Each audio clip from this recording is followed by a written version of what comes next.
parkland. Where are we going to run the roads? What's the impact? What's it going to look like? Planning committees love this type of, real 3D. You can look around it.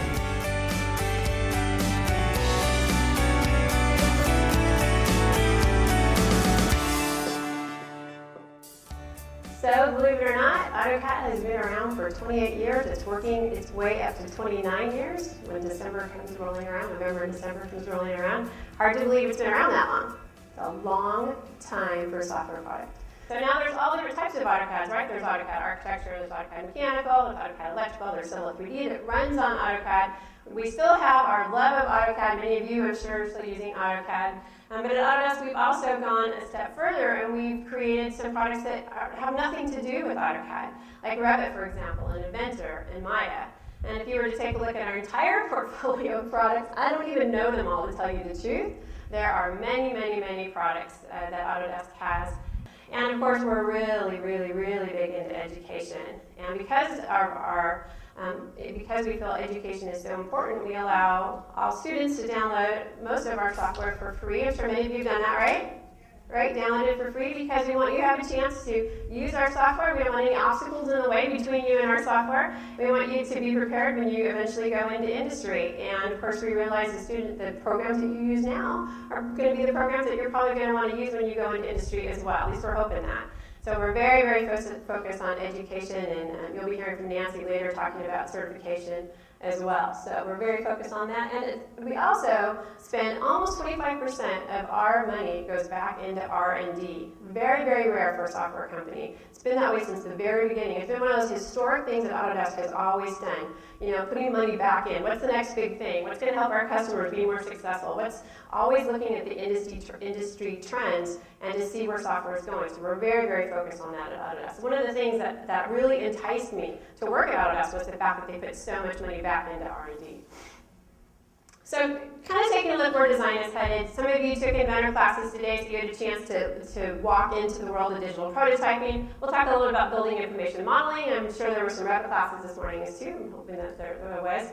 And then the fun stuff, the digital entertainment creation. That's the department at Autodesk that I don't get to spend much time with. That's the fun department, the media and entertainment, where they have the software that's used in all of the top games, all of the top special effects movies. The last 16 movies that won the Academy Award for special effects, all of them use Autodesk software. It's the cool part of our company, but we're very, very proud of that division. We'll just talk about that a little bit just because it's good fun. And then, of course, kind of an underlying theme that you'll hear about today is sustainable design, because that seems everywhere we go. We hear about being greener, being more energy efficient, and walking into the world of sustainable design, and being thoughtful, planning ahead when we're either building buildings or designing engines, whatever the scenario is. So we'll talk a little bit about that. And I think all of our customers, actually, that I was talking about today are very, very focused on sustainability. And you as students especially, right? I'm sure you're hearing about it. Hopefully you guys are learning about it, because that's where the job market is definitely going to be in the future. I don't think there's any doubt about that. Anywhere I travel in the world, everywhere I go. Some countries are far ahead of the US and Canada when it comes to sustainability. As a building is being designed, as the architect or the building designer is taking a look at how they're going to build that building, they have a variety of decisions that they have to make. And based on those decisions will determine how sustainable and how green and how energy efficient that building is, right? So the goals, of course, on the right-hand side here is what we would like to have in forms of sustainability. For example, you want to minimize your operating energy. You want to reduce the water use. You want to seek renewable sources.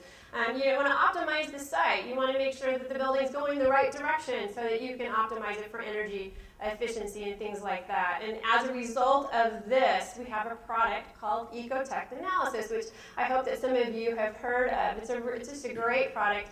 It will take a look at that Revit model, and it's going to take a look at all different types of aspects of that model and help you make decisions that will make your building more energy efficient. If you're on the subscription with Ecotech Analysis, you also have access to this other just great program called Green Building Studio, which I'm hoping some of you have heard of. So this is a web program, and basically you take your entire building and put it up into the cloud, and it's going to do further analysis. So it's going to tell you how big the carbon footprint is for it, and give you some various recommendations to how you can improve that. So that's another program that Autodesk has that works alongside your existing programs to help you check those buildings for energy efficiency and sustainability. I didn't think I would just dabble very little tiny bit into the digital entertainment creation, into our media entertainment side of Autodesk, because it's fun and you students, of course, I'm sure none of you play any video games or anything like that, but we have all of the top games, of course, are using our software to get those accomplished. Of course, in Avatar, how they took the stars and they put the sensors on the stars, and as they moved, it actually changed the animations, right? And that was using a product called Motion Builder that is an Autodesk product. And of course, they also used a very popular product called Maya. Do any of you use Maya? Any Maya users out there? 3ds Max users out there? Students? No? All right, oh, you gotta take a look at that stuff. That's good stuff. So, once again, building information modeling, right? Digital prototyping. And then of course, we have, as I mentioned, the digital entertainment creation side of Autodesk. But it's all really all comes back to sustainable design, which definitely seems to be where all directions are heading. So on that note, I want to thank you for your time. We'll be back later to talk about AutoCAD 2012, and we'll also talk with you civil application up there, civil 3D guys out there. Civil, that's you? Okay, we'll talk about that.